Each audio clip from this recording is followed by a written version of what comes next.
Hallelujah. Hallelujah. हम परमेश्वर पिता का धन्यवाद करते हैं कि एक बार फिर से परमेश्वर ने हमें अपने चरणों में अपनी दी हुजूरी में आने का अवसर दिया और ये मौका दिया कि हम वचन से कुछ सीखें और प्रभु का दर्शन हमारे जीवन में चमके और हम सब के सब प्रकाशमान हों। हालेलुया। हालेलुया। अब हम देखते हैं प्रभु के वचन में से कि श्राप आज के दिनों में यदि हम देखें तो श्राप और बीमारियां और बहुत सी प्रॉब्लम्स में लोग घिरे हैं।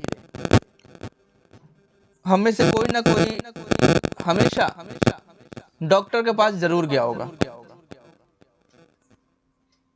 जब भी हम डॉक्टर के पास जाते हैं तो कुछ बीमारियां ऐसी होती हैं कि डॉक्टर हमसे सवाल करता है, डॉक्टर हमसे पूछता है कि क्या आपके पूर्वज ऐसी, आपके परिवार में ऐसा पहले से होता आया है, या एलर्जी है, या गठिया है, या जोड़ों का दर्द है, या फिर शुगर है, आपकी फैमिली में शुगर है, किसी को ब्लड प्रेशर है, किसी को कोलेस्ट्रॉल है, हार्ट की प्रॉब्लम्स है, कैंसर है, या फिर निराशा है,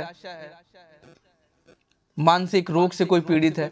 कई बार ऐसी कुछ बीमारियों के लिए डॉक्टर ऐसे सवाल करते हैं। वे ऐसा क्यों करते हैं? क्योंकि बहुत सी बीमारियां श्रापों के कारण ही परिवारों में पीढ़ियों तक चलती हैं। और श्राप क्या है? श्राप है परमेश्वर की आज्ञा को न मानने से आने वाली जो प्रॉब्लम्स जो आती हैं, वो है श्राप। उस श्राप को देखिए, अब हम बाइबल में से कुछ श्रापों को देखेंगे कि जो दाऊद ने योआब को अबनेर को मारने पर दिया था। वचन में निकालेंगे 2 शमूएल 3:29। कृपया पढ़िए। वह योआब और उसके पिता के समस्त घराने को लगे, और योआब के वंश में कोई ना कोई प्रमेह का रोगी और कोढ़ी और बैसाखी का लगाने वाला और तलवार से खेत आने वाला और भूखों मरने वाला सदा होता रहे। हालेलुया। हालेलुया। यहाँ पर देखिए, बाइबल में हम देख सकते हैं कि जब किसी के शब्दों के द्वारा श्राप निकलता है तो वो क्या परिणाम लाता है। ध्यान रखिएगा, हम लोगों को परमेश्वर ने आशीष के लिए बुलाया है, आशीष देने के लिए बुलाया है। हमारे शब्दों से, हमारी जुबान से किसी के लिए कोई श्राप ना निकले। श्राप जो हमारे जीवन में काम करता है, वो काम करता है परमेश्वर की इच्छा के विरुद्ध काम करने से। हालेलुया। भयंकर बीमारियां पूर्वजों के पापों के कारण पीढ़ी दर पीढ़ी चलती रहती हैं कि हम सोचते हैं कि हमारे ऊपर ये प्रॉब्लम्स क्यों हैं। परमेश्वर के भविष्यवक्ता एलीशा ने नामान के कोढ़ को अपने लालची सेवक गेहजी और उसके आने वाले वंशजों पर सर्वदा के लिए डाल दिया। 2 राजा 5:27। इस कारण मैं नामान को कोढ़ तुझे और इस कारण मैं तुझे नामान का कोढ़ तुझे और तेरे वंश को सदा तुझे लगा और रहेगा। तेरे वंश को सदा लगा रहे। और वो हिमसा श्वेत हो गया। हालेलुया। हालेलुया। बीमारियों के श्रापों का प्रभाव ऐसा ही होता है जो पीढ़ी दर पीढ़ी चलता है। मेरे प्रियो, अब्राहम की पत्नी को छूने से अबीमेलेक के पूरे घराने पर बांझपन का श्राप आ गया, पर भविष्यवक्ता की प्रार्थना से वो श्राप हट गया और परमेश्वर ने सारे गर्भ फिर से खोल दिए। उत्पत्ति 20:17-18। तब अब्राहम ने यहोवा से प्रार्थना की, और यहोवा ने अबीमेलेक और उसकी पत्नी और दासियों को चंगा किया, और वह जनने लगी, क्योंकि यहोवा ने अब्राहम की पत्नी सारा के कारण अबीमेलेक के घर की सब स्त्रियों की कोखों को पूरी रीति से बंद कर दिया था। ध्यान रखिएगा, आप परमेश्वर के साथ चल रहे हैं, आपकी फैमिली परमेश्वर के साथ चल रही है। कोई नहीं पता, कोई दिक्कत नहीं है कि आप कहाँ हैं कहाँ नहीं हैं। परमेश्वर हर जगह पे, आपके परिवार में, आपकी फैमिली में, वो आपकी पत्नी हो, बहन हो, बच्चा हो, हर किसी की रक्षा करना जानता है और परमेश्वर अपने लोगों का पलटा लेता है। ध्यान रखिएगा। यहाँ पे देखिए, सारा को छूने का जो पाप उन लोगों ने किया, उसके कारण परमेश्वर ने उनके ऊपर श्राप डाल दिया था। लेकिन अब्राहम ने जब प्रेयर की तब वो श्राप उनके जीवन से हटा। हालेलुया। व्यवस्था विवरण 28 का 15 से 68 में यदि आप देखें तो इसमें श्रापों और उनके भयंकर शारीरिक, मानसिक व भावनात्मक हम उसके रिजल्ट को देख सकते हैं कि क्या है इसके परिणाम। उनमें से कुछ हैं जैसे सूजन, तेज बुखार, फोड़े फुंसी, ट्यूमर, समय से पहले मृत्यु हो जाना और अनेक बीमारियां, कोरोना भी शामिल हो गया, गंभीर और लंबे समय तक चलने वाली बीमारियां, पागलपन, भ्रम, कोई आराम नहीं, न ही आराम करने की जगह, थरथराता दिल, धड़कता हुआ, बहुत ही मतलब डराने वाला डर, आत्मा की चिंता और भय, दुनिया भर की तकलीफें।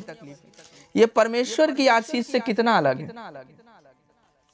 परमेश्वर ने हमें क्या बीमारियों में रहने के लिए बुलाया है? नहीं।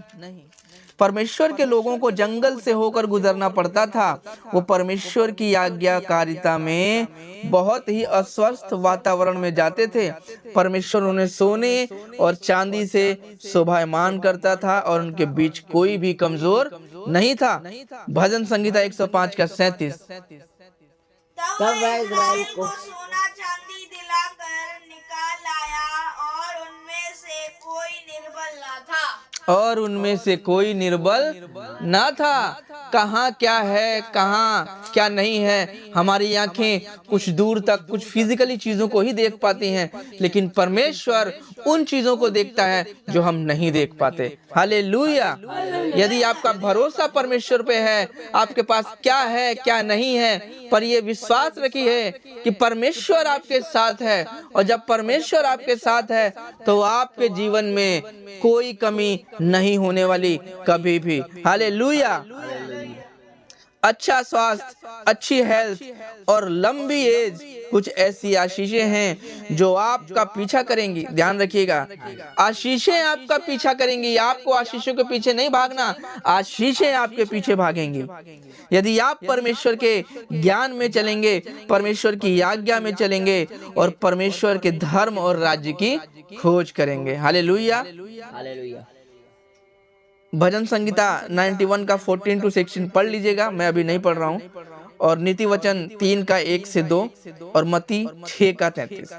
बहुत सामान्य परिस्थितियों में भी परमेश्वर के द्वारा दिए अच्छे स्वास्थ्य के वादे को देखिए, अच्छी हेल्थ के वादे को देखिए।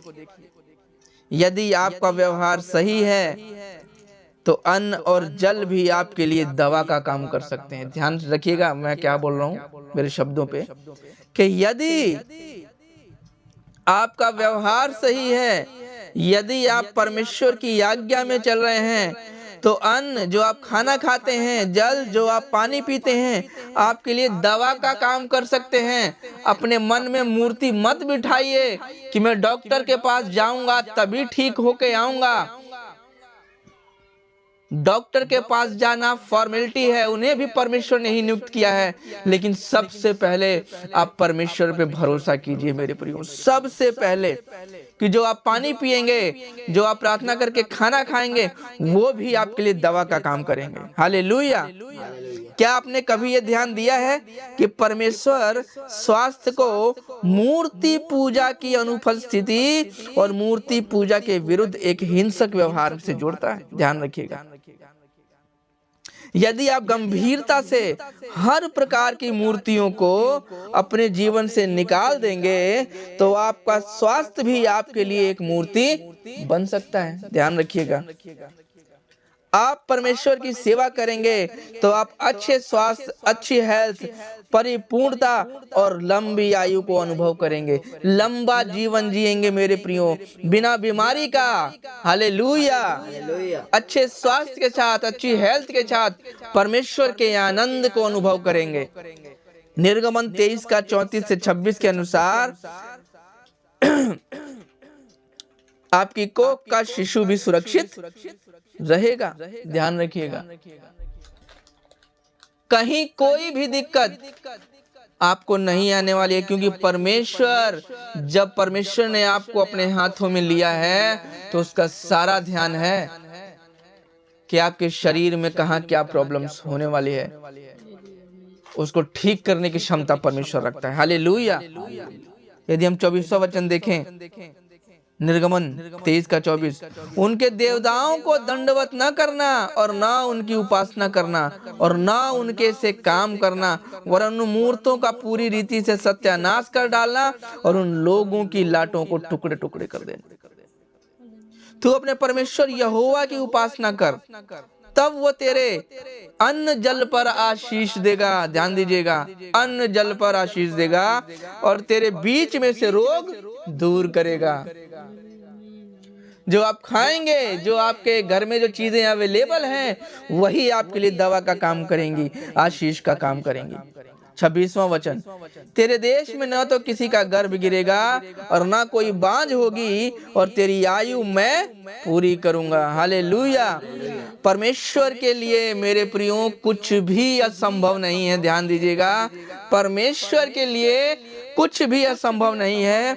उसकी आशीषें आपको बलवान, आपको फुर्तीला, आपको हेल्दी, आपको स्वस्थ बनाएंगी। अपने शारीरिक, मानसिक और भावनात्मक स्वास्थ्य के श्रापों को तोड़ दीजिए और परमेश्वर की आशीष को अनुभव कीजिए। हालेलुया। परमेश्वर इस वचन द्वारा आपको आशीष दे। इसके जो अगला पार्ट है उसमें हम फिर से एक बार परमेश्वर के चरणों में बैठेंगे और परमेश्वर से सीखेंगे। परमेश्वर इस वचन द्वारा आप सबको बहुतायत से आशीष दे। स्वस्थ रहिए, मगन रहिए, परमेश्वर की महिमा करते रहिए। हालेलुया। सबको जय मसीह।